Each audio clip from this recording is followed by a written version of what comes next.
hearts. So we're very grateful that we've been able to begin to have more and more people coming to the temple. And please be assured we're working hard to extend it and make it available to as many people as we can. It does take time because there are many, many who are connected to Hanumanji here, and so please be patient with us. I know it's been a while maybe since some of you have come, and we'll do our best to be continuing to reopen more and more and make it more accessible, but it'll take time. So we do have some special events coming up, and we'll be live streaming them still because of the limited access. Hanuman Jayanti, April 16th, May 7th. I know you won't follow these dates particularly, but May 7th we have a special program that'll be on Ram Kathā, Ramayana Kathā, so very special one. And there'll be poster and so forth going out on the newsletter about it. So you can stay in touch through the temple website and learn about those activities. Also, many of you are starting to ask, inquire, if we're open, is it also open for people to come and stay here? And that is open now in that way. Personal retreat, you can come with your family, friends, and so forth. Book a place to stay and just enjoy a quiet getaway from the town life and so forth. So we welcome that, and you can go onto the website again to learn about that. So we're going to have our ending readings of the Ramayana. We're in the last half a dozen or so readings of completing the Tulsi Das Ramcharitamanas that we began just about a year ago. So some of you may be for the first time here on site with the reading, but we just ask for all who are here that you try to be as quiet as possible during the reading so that we really honor and welcome into ourselves what this teaching is all about. So if your children are with you, just to keep them quiet as best you can, or remove them so that it doesn't bleed into the sound here and affect people hearing it. Also, because we're recording it, live streaming it, any other additional voices do pick up in that live stream and can be distracting. So we appreciate your helping with that, and just remove yourself to the side. After the reading, we'll be starting shortly after with the evening Arati at 6 p.m. And we'll say more at that time about the Arati at both temples. So again, welcome. Thank you for coming. And Ram Sharan Ji will be reading the reading for tonight. Om. So namaste, everyone. So we continue tonight with our reading, the Sri Ramcharitamanas, and this is Uttarkanda. So it's when Rama returns to Ayodhya and he gets crowned. So I'll start reading that right now.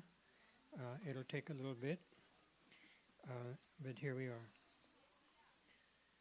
As the mother Kaushalya looked upon the Lord with Lakshmana and Sita, her soul was overwhelmed with supreme felicity, and the hair on her body bristled up again and again. Vibhishana, the king of Lanka, Sugriva, the lord of the monkeys, Nala, Nila, Jambavan, Angada, Hanuman, and the other monkey heroes, who were all of a virtuous disposition, had assumed charming human forms. With great reverence and love, all applauded Bharata's affection, amiability, and austerities and discipline. When they saw the citizens' mode of life, they all extolled their devotion to the Lord's feet. Then the Lord of the Raghus summoned all his comrades and exhorted them, "Clasp the feet of my Guru, the sage Vasishtha, who is worthy of adoration to our whole race. It was by his grace that all the demons were slain in battle." Turning to the sage, "Listen, holy sir, all these my comrades proved as so many barks in taking me across the ocean of the battle. They staked their life in my cause. They are dearer to me even than Bharata. They were all enraptured to hear the Lord's word. Every moment that passed gave birth to new joys. They bowed their heads at Kaushalya's feet, who rejoiced to give them her blessing, adding, "You are as dear to me as the Lord of the Raghus." The sky was obscured with showers of flowers, as the fountain of joy took his way to the palace. Throngs of men and women of the city mounted the attics to have a look at the Lord. All the people placed at their door vases of gold, picturesquely decorated and equipped with the necessary articles. Everyone prepared and set festoons and flags and buntings, all to make a glad show.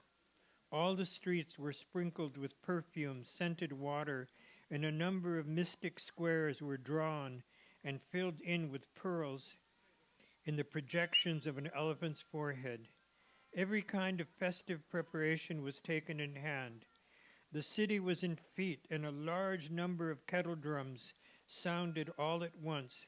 Ladies scattered their offerings about the Lord wherever he went, and invoked blessings on him with their hearts full of joy. Bevies of young women sang festal songs, while gold plates provided with lights were ready at hand, which they waved about the Lord, who is the reliever of all agony, and brought delight to the Raghu's race, even as the sun delights a bed of lotuses. The splendor, the wealth, and the good fortune of the city have been extolled by the Vedas. Shesha, the serpent god, and Sharada, the goddess of speech and learning, but they too were dazed to see this spectacle.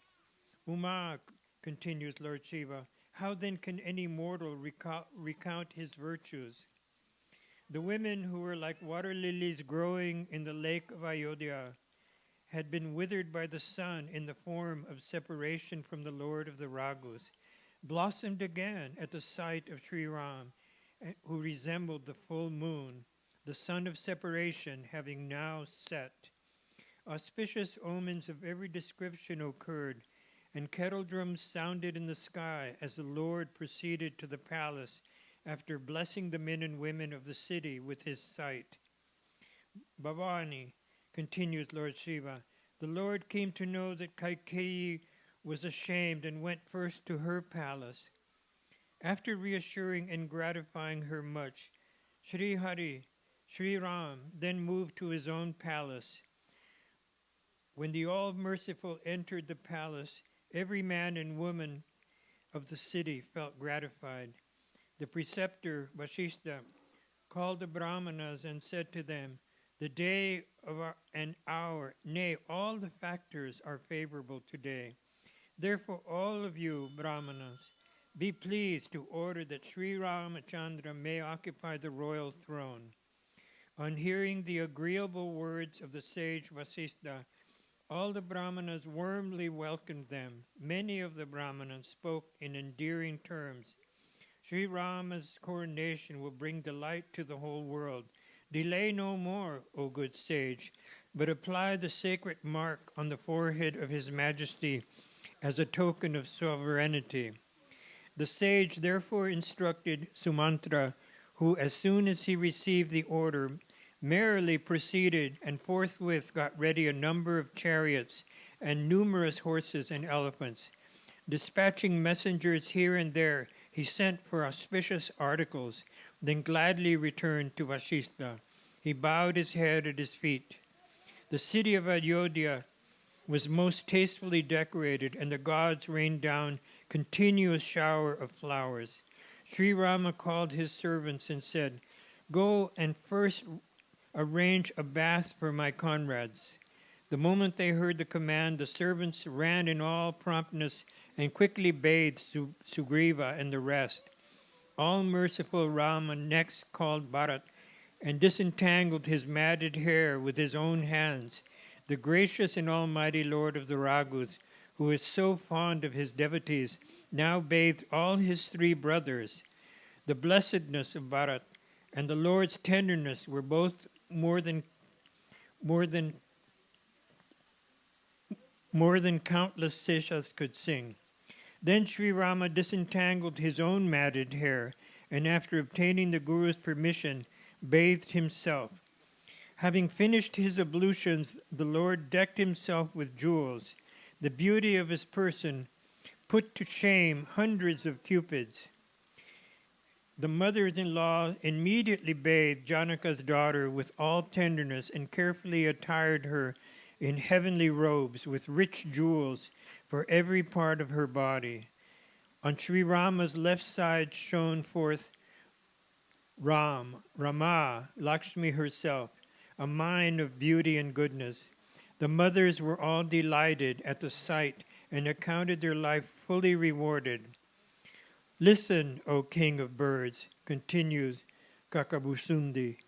On that occasion, Brahma, the Creator, Lord Shiva, and the multitudes of sages came to see the fountain of joy, and so did all the gods, mounted on their aerial cars. The soul of the sage Vasishtha was enraptured as he gazed upon the Lord. He sent at once for a heavenly throne, which was effulgent like the sun, and defied all description. Bowing his head to the Brahmanas, Sri Ram took his seat thereon. The whole host of sages was overjoyed as they looked upon the Lord of the Raghus, along with Janak's daughter. Then the Brahmanas recited the Vedic hymns, while in the heavens above the gods and sages shouted, "Victory, victory!" The sage Vasishtha first of all applied the sacred mark himself, and then directed all the Brahmanas to do likewise. The mothers were transported with joy at the sight of their son, and waved lights above his head again and again. They bestowed a variety of gifts on the Brahmanas, and gave the beggars so much that they begged no more.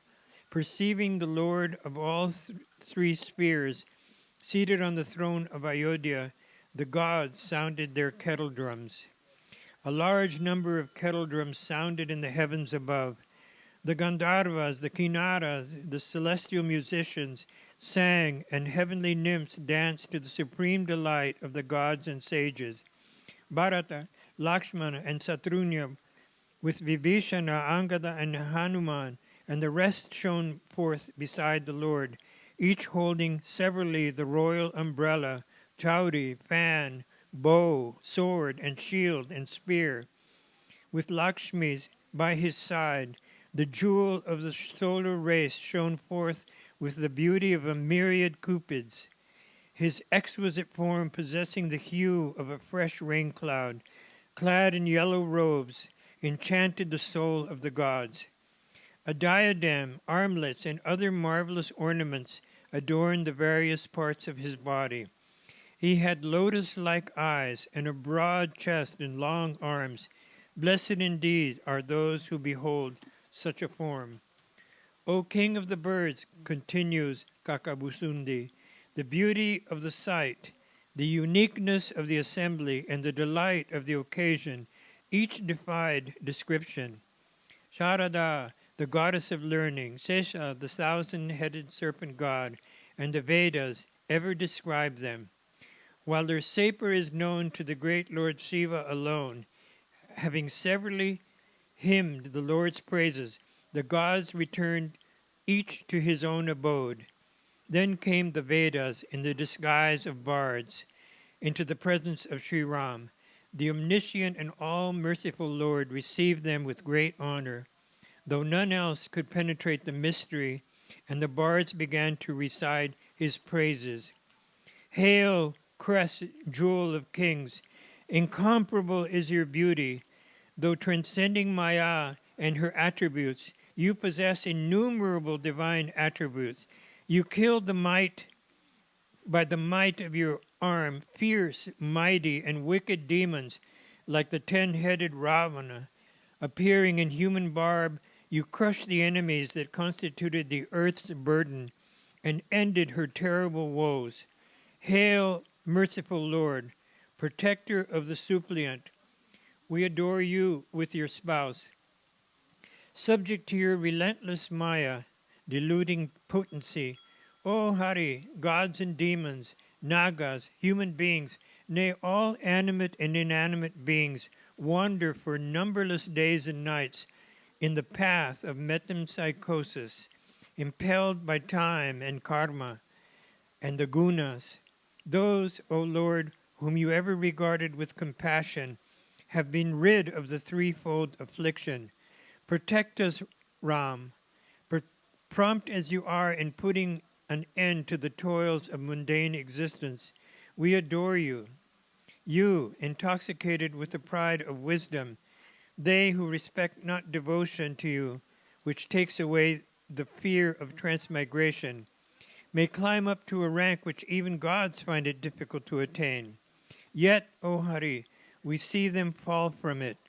On the other hand, they who have abandoned all other hopes and with unqualified faith choose to remain your servants, easily cross the ocean of transmigration by merely repeating your name. It is for this reason, O Lord, that we particularly invoke you.